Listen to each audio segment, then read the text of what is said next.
Gravity. They say that Newton stole the story of the apple from Robert Hooke. Was it Newton or Robert Hooke who discovered gravity? Or neither of them?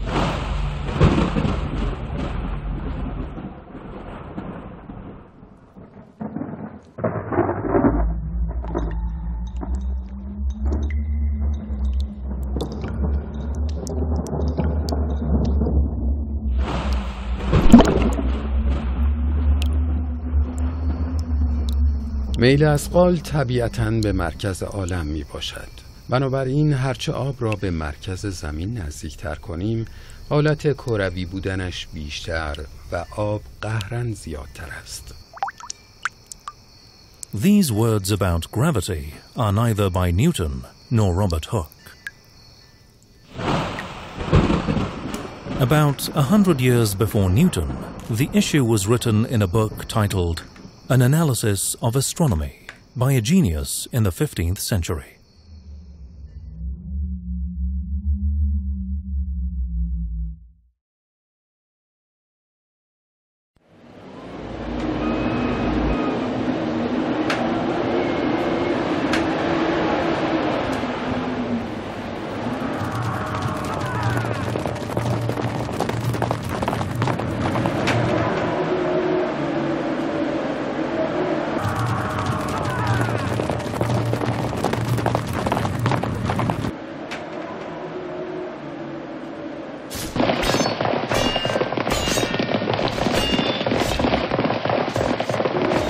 They martyred the revered Sheikh Zainuddin Amili. عثمانی‌ها به شدت می‌کشن. یک محیط فرقه‌ای و پرتنش طائفه‌گری در شام به وجود اومده بود. عثمانی‌ها این رو تحریک می‌کردند. مسئله شیعه و سنی رو همون عثمانی‌ها به وجودش آوردن، قتل عام شیعه ها رو اونا به وجود آوردن. هر نوع حرکت شیعی رو به معنای همدلی با صفویه تلقی می‌کردن و به شدت اونها رو سرکوب می‌کردن.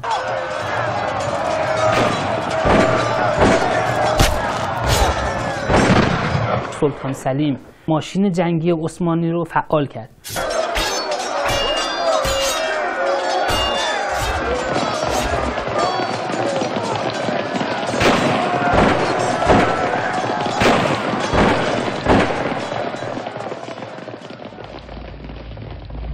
After the murder of Al-Shahid Al-Thani, Sheikh Izzuddin Hussain, one of the famous scholars of Baalbek in Lebanon, was forced to leave his country on the advice of his friends.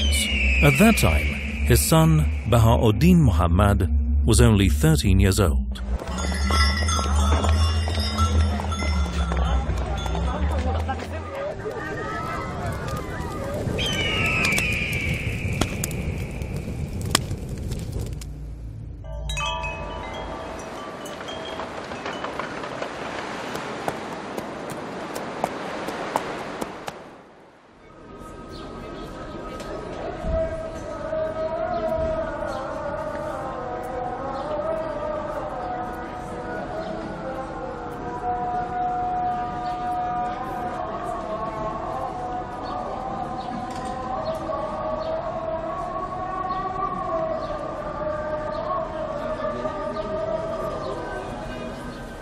ایران اون زمان به عنوان یک امپراتوری شیعه فراخوان دادش که هر دانشمند شیعه میتونه با خیال راحت بیاد تو ایران کار بکنه و ما بتونیم که یک زیربنای ایدئولوژیکی مثلا فقهی و فلسفی و دیگه سیاسی شیعه درست کنیم. شیخ علی منشار به شاه طهماسب که در قزوین پایتخت سکونت داشت اطلاع داد که یکی از برجسته‌ترین فقهای شیعه حسین بن عبدالصمد به خاطر شاگردی نزد شهید ثانی و فقیه بلند آوازه‌ای بود، شهرت او در همه جا پیچیده و همه اون رو میشناختن.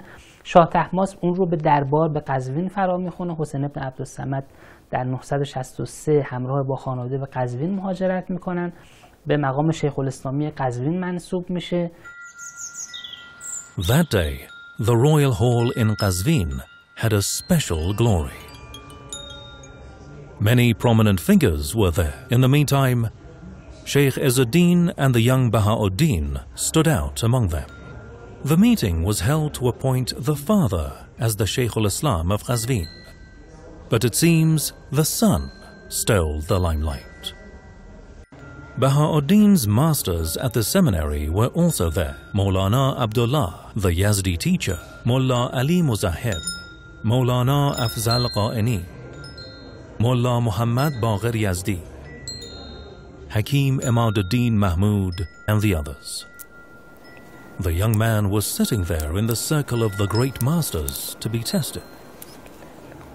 Not many questions had been asked yet when Shah Tahmasp asked a question about the meaning of love.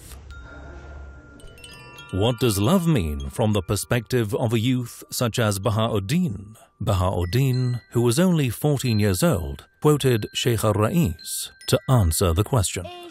تک تک عناصر و موجودات وجود دارد تا به حدی که میتوان معتقد بود که در اعدادم حقیقت عشق موجود است.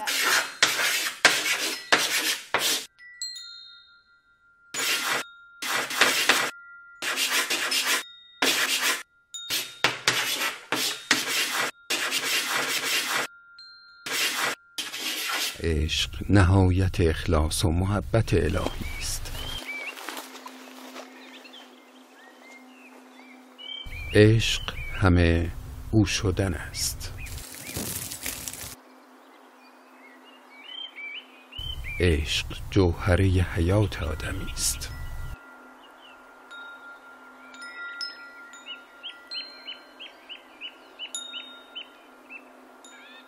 شیخ بهایی بیشتر نزد پدر خودش تحصیل کرده. خودش از کودکی در محیط علمی رشد و نمو پیدا کرد.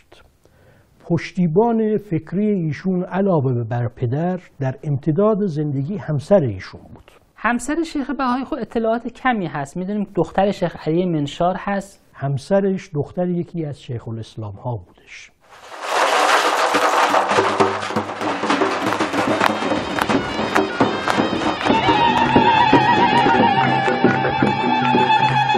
Baha'u'ddin Muhammad, known as Sheikh Baha'i, had a knowledgeable wife who was a scholar, hadith expert, and jurist. She was the daughter of Zainuddin Ali, known as Menshar Amili. The Sheikh was initially the Sheikh al-Islam of Isfahan, and then the position was granted to Baha'i during the reign of Shah Abbas.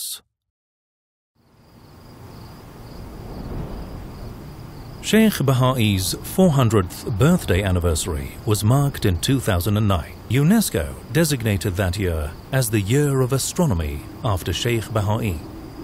The science of astronomy was only one of the sciences in which the Sheikh was proficient.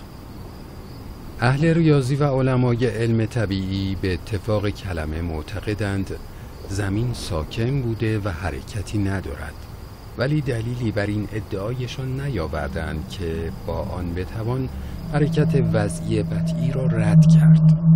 حرکت وضعی یعنی حرکت زمین به دور خود و مقصود من از حرکت بطئی حرکتی است که به دلیل کندی محسوس نباشد.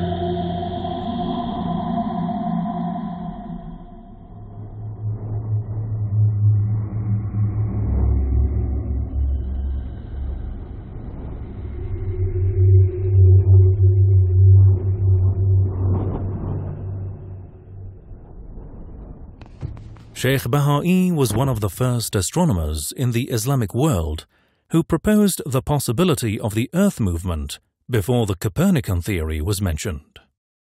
ولم يقم دلیل علی بطلان تحرکها حرکتا وضعیتا بطیئه. میگه ما هیچ دلیل عقلی نداریم بر عدم حرکت زمین.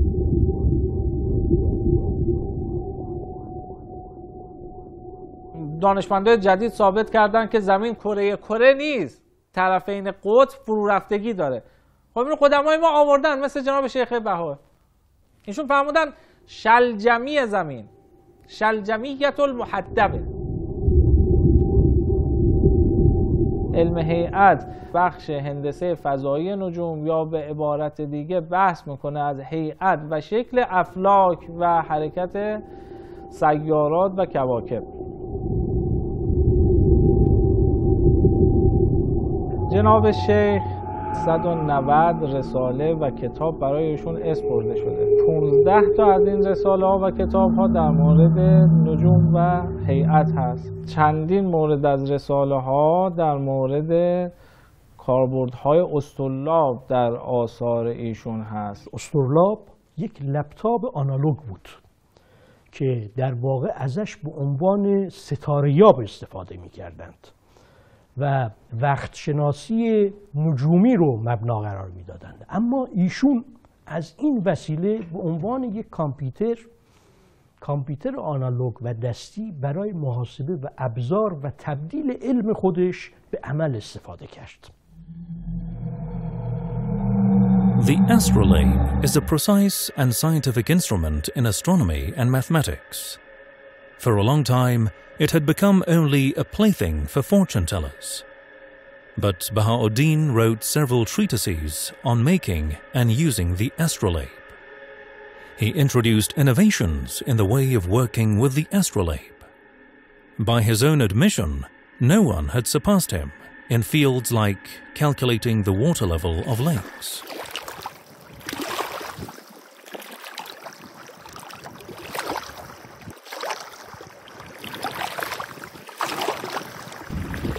تونست در واقع کد رومی دریاچه ها رو بر اساس اینکه شما در چه نقطه‌ای قرار دارید و این نقطه نسبت به ابنیه در چه المانی قرار گرفته نسبت به همدیگه و به صورت دو-دویی مبنای محاسبه قرار بده که در نوع خودش بی‌نظیر بود. The Hatami Gift, written by Sheikh Baha'i.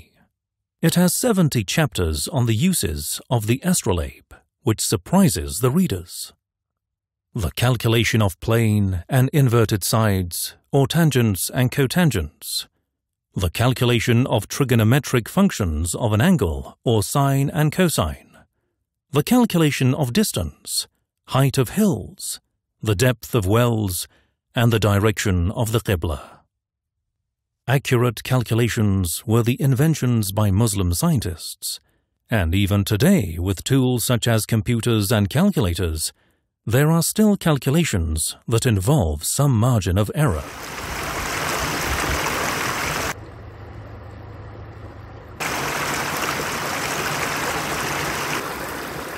The Qariz in Najafabad is a masterpiece whose design is attributed to Sheikh Baha'i.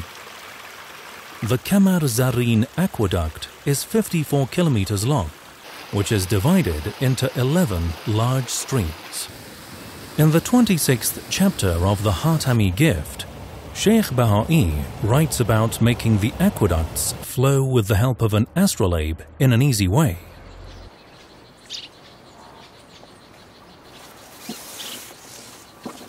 عمق چاه اصلی را معلوم می‌کنید که چند برابر قد ماست. مثلا 10 برابر. 1. عضاده را بر خط مشرق و مغرب می‌گذاریم و سر چاه را نشان می‌کنیم و دور می‌شویم تا حدی که از ثقبت این نشان را ببینیم. باز محل ایستادن خود را علامت می‌زنیم و این کار را تا 10 بار تکرار می‌کنیم.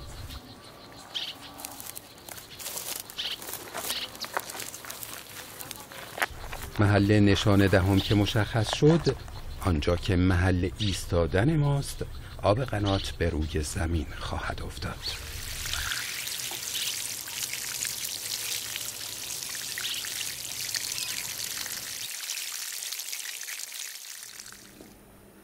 Another outstanding work by the great master in arithmetic and mathematical calculations is an interesting point that is mentioned in his book, The Summary of Arithmetic. It's about conjugate or binary numbers.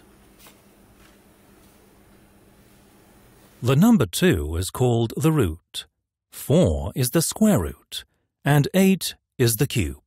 Therefore, the square root by the square root equals 16, and the square root by the cube is equal to 32. Cube by cube equals 64. Square root by cube equals 128. Square root by cube equals 256. Cube by cube by cube equals 512. Square root by square root by cube equals 1024. And then stops at the number 1024 and uses it with the name which means mother. Today, a computer uses the same method for calculation, with the difference that instead of the word they use the words byte or bit, and most of the computers are equipped with up to 8 bits. That is, they calculate the number 1024 up to 8 times. Usually, the memory of a computer is calculated by using the letter K.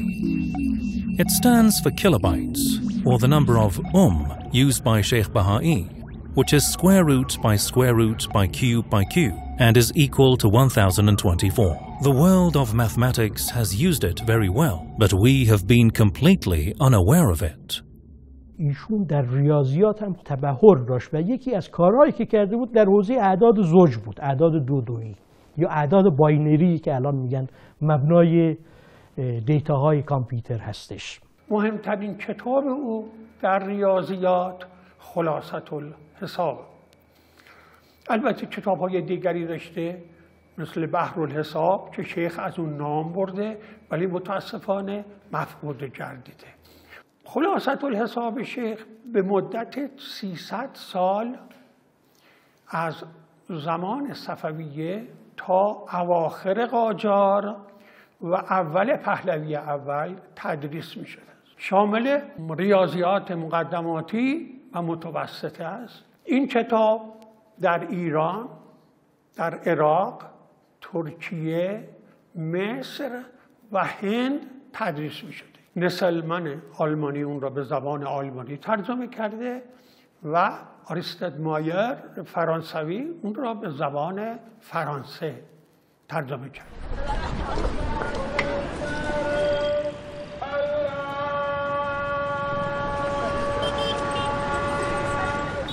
Baha'u'ddin's father was the Shaykh al-Islam in Herat for many years, away from his family.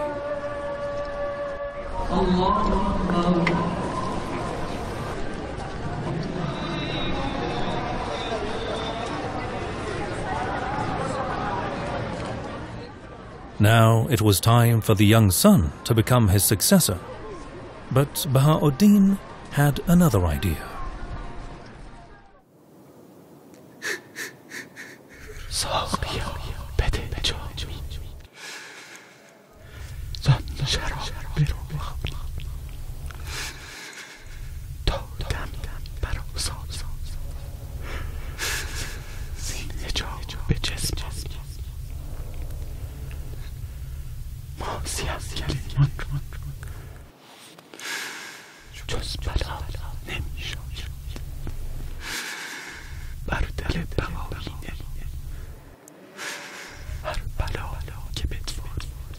این شیخ با اینکه اهل جبل عامله، یعنی عرب متولد لبنان، فارسی به این روانی شعر گفتن، بعد تمام انواع شعر، مستزاد، غزل، قصیده، مصمت. شیخ این نگاه رو داره، نگاه عرفانی، منتها عرفانی اجتماعی. شیخ یتیمخانه داره، مردم رو حمایت میکنه، به جامعه کمک میکنه. درسته تو دربار مثل خواجه نصیر طوسی، اما شاه رو نصیحت میکنه. نان حلواش رو که بخونید، نان حلوا چیست؟ دور شدن از این تجملات سلطنت. نان حلوا چیست؟ نمیدونم چنین و چنان. حسابی هشدار میده، یعنی به طوری که شاه عباس خیلی ازش حساب میبره در همه چی. پند اهل دانش و هوش است از زبان گربه و موش. این چیز میکنه، شبیه کلیله و دمنه گذشته، از زبان حیوانات صحبت میکنن. روباه اینجوریه، شیر اونجوریه، هر کدوم اینا یه شخصیت انسانی رو معرفی میکنه. بیان سمبولیکه. ابداعات و ابتکاراتی که شیخ دارد، آنچه که امروز به شعر آوانگارد یا پیشرو یا نگاه به اصطلاح فرنگی یا سورئالیستی خیلی نو به قضایا، این رباعی رو در رباعیات یک دو رباعی میخونم، ببینید چقدر زیباست. یا رب تو مرا مژده وصلی برسان. ضمن اینکه یه مناجاته، یه دعاست، مخاطبش هم خداست، یک عارف متدین شیعه فیلسوف، ضمناً فقیه و مجتهده. عجیبه، اون ریاضیدان مهندسه، میدونید این جامعیت اون وجوهش رو من حالا واردش نمیشم. یا رب تو مرا مژده وصلی برسان، برهانم از این نوع و به اصلی برسان. تا چند از این فصل مکرر دیدن، بیرون ز 4 فصل فصلی برسان.